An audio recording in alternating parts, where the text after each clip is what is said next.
mahina yung daloy ng ilog.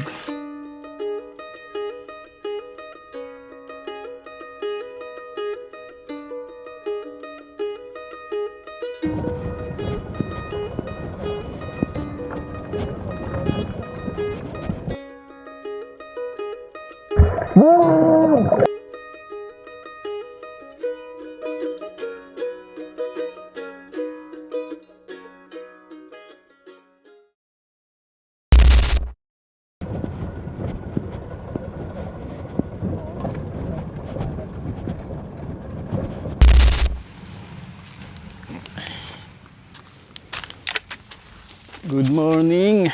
Ang oras ay 10:53 ng umaga.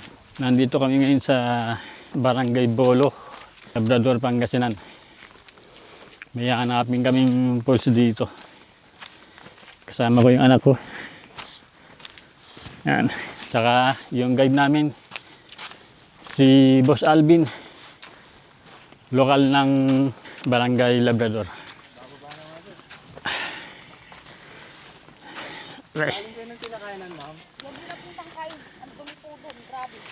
May nakasalubong kami na galing sa ilog. Sabi sa amin, hindi lang malakas yung tubig ngayon. Hindi pwedeng paliguan yung ilog. Nandito na din lang kami. Tutuloy na namin kasi sayang naman yung biyahe. Saka hindi naman kami maliligo. Gusto ko lang makita yung falls dito. Itong falls na to ay sikat to dito sa Labrador. Hingal. 2 ahon ganito.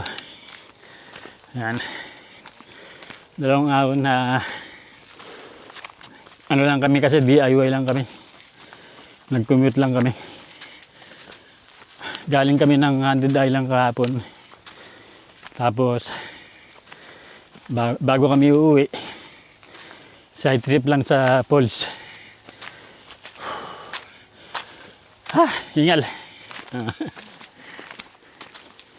Ito yung dito, trail. 2 paahon. Ito na yung pangalawang paahon. Pagkatapos lang ito, tatag na. Papunta na dun sa ilog. Pero kung may sasakyan kayo, motor, pwede naman to.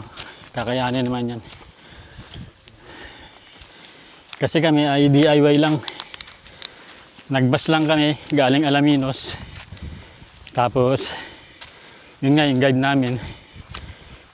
Truck driver siya dito sa Labrador. Pinakausapan lang namin samahan kami dito.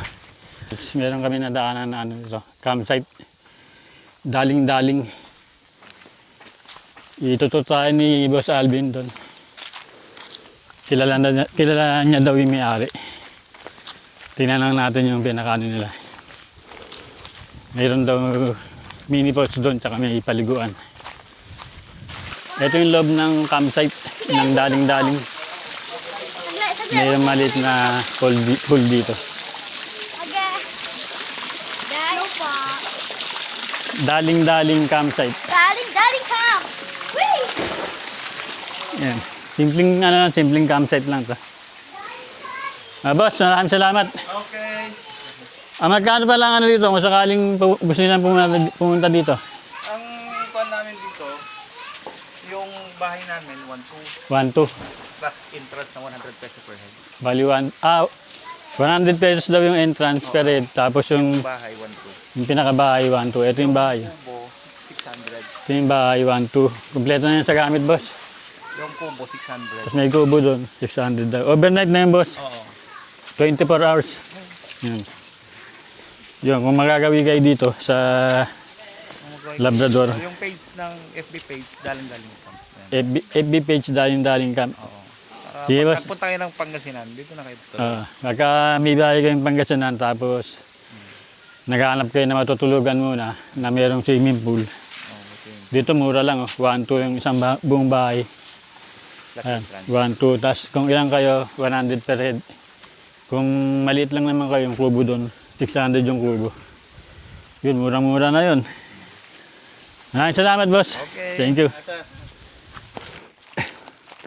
Yung mga may motor na single, dito pinapark yung motor nila. Mula dito, malapit na daw yung ilog. Mga 15 minutes na lang, depende sa pacing ng lakad. Ito yung trail natin, yung dinadaanan natin. Mostly yung trail, mapuno naman. May part na, mainit, walang puno. Pero pagdating dito, mapuno. Kaya? Kaya? Basic. Basic daw, basic. Tamang lang, yung kill na lakad lang.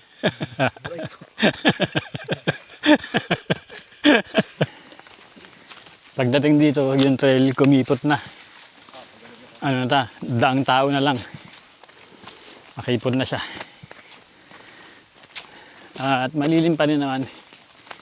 May mga puno pa rin na tumatakip sa init ng haring araw.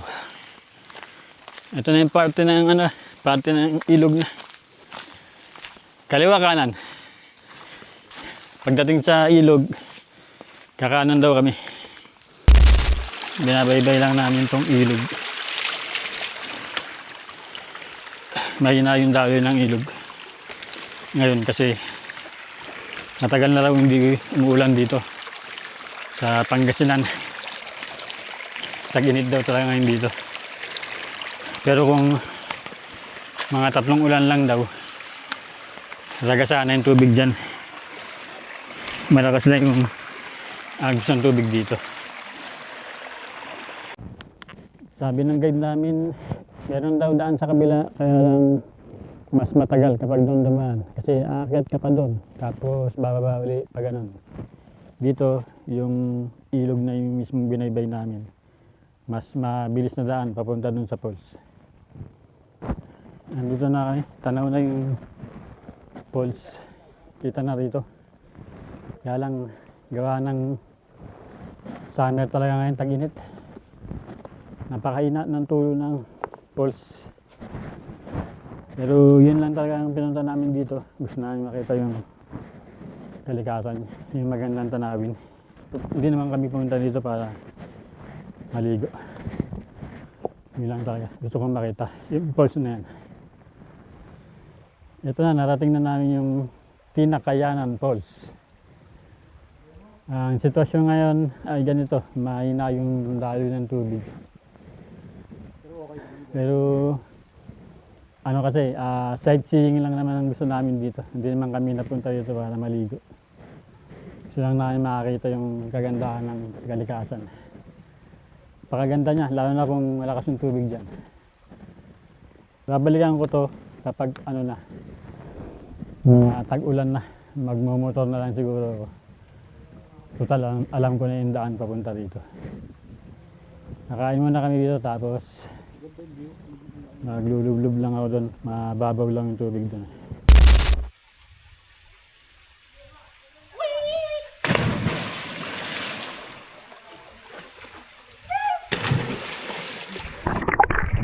Hello! Swipe to unlock. Jay, sabay tayo dyan. Tama din. Ay, diretso ko na. 1, 2, 3.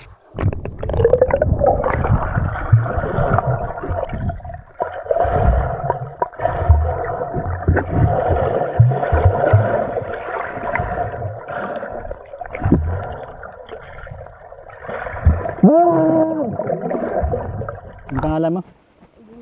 Yun. Gusto nyo mag-shoutout? Shoutout na. Shoutout sa mga kasama ko.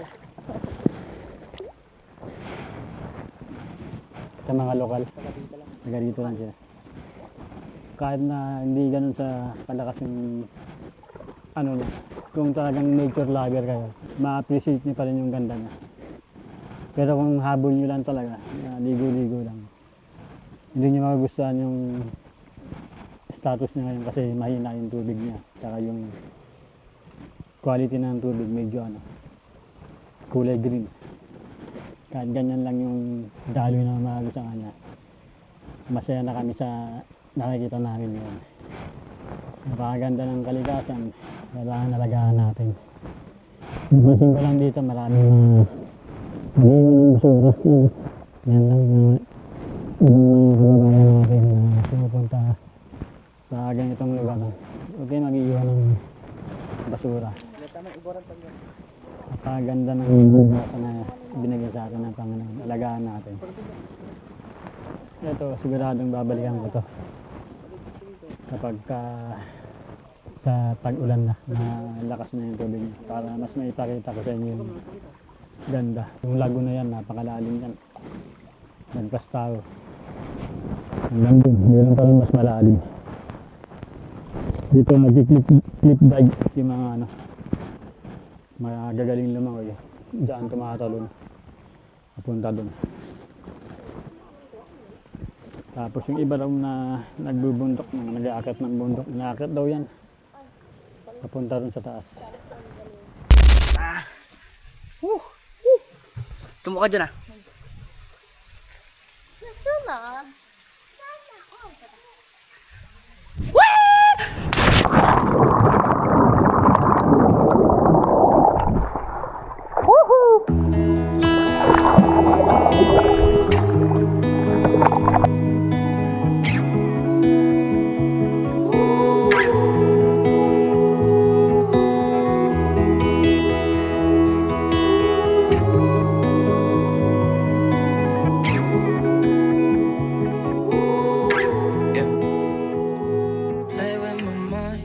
Thank you, Lord.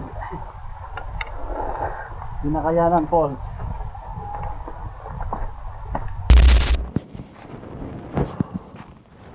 Pauwi na kami. Yung trail na dinaanan namin pauwi, sinubukan namin yung nandito sa taas. Doon yung dinaanan namin kanina, yung ilog na binaybay namin.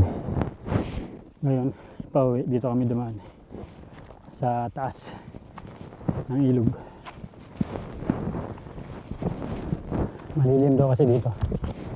Medyo malayo na yung konti, pero mas malilim. Mas malilim pala dito. Mas malamig. Kaya nga lang medyo mahaba lang yung daan dito. Pero mas hindi kayo mababasa pag dito kayo dumaan. Saka mas malilim. Maraming puno ng mahogany tree. Ito yung trail, yung bawi, hindi na namin. Kung papunta kayo, pwede rin kayo ditong dumaan. Para hindi na kayo magbabaybay ng ilog. Kaya lang medyo mas mahaba ng konti. Kasi paikot pa siya. Hindi katulad sa pag binaybay yung ilog, diretso na eh. Dinaanan namin ito pa uwi kasi para makita rin namin, para maipakumpara kung ano yung mas magandang daan. Kung ayaw nyo mabasa yung paa nyo sa ilog, kung nakasapatos kayo, dito kayo dadaan. Ako kasi laging nakasandals eh, kaya okay lang akong dumaan sa ilog. Kasi alauna na, pabalik na kami dun sa pinarkingan namin ng tricycle. Malapit lang pala to kung naka-single kayo ng motor. Yung poles napakalapit lang kasi doon yun na ipapark, banda rin sa ilog na. Kami kasi naka-trike, nahihirapan yung tricycle dito umakyat kasi mataas na yung lugar na to. Kita niyo yung taas niya na. Doon kami galing. Tapos yung eto, matarik to kapag naka-tricycle. Mag-aalangan ka talaga umakyat dito. Mahirapan yung tricycle. Malapit na kami sa pinag-parkingan namin ng motor. Mula dun sa pinag-parkingan, lang, kung lalakarin, lang, 20 to 30 minutes, depende kung gaano yung pacing nyo ng paglalakad. Ayan na, yung pinarkingan namin. Ayan, dami mga nakapark na motor. Yun, maraming salamat sa iyo, Boss Alvin, yung nag-guide sa amin dito sa Tinakayanan Falls. Tinakayanan, galing sa salitang Pangasinan na takayan, na ibig sabihin ay hagdan-hagdan. Kung nakita nyo yung falls doon, yung rock formation niya, hagdan-hagdan. Namit natin yung mabait na lokal, ng Labrador.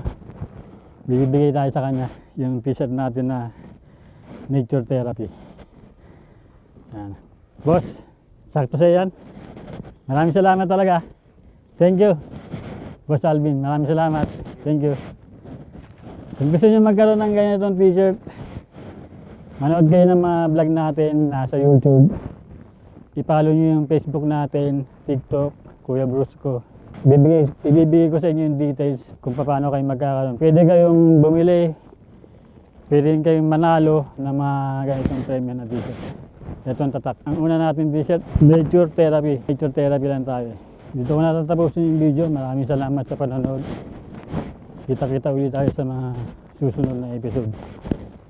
God bless.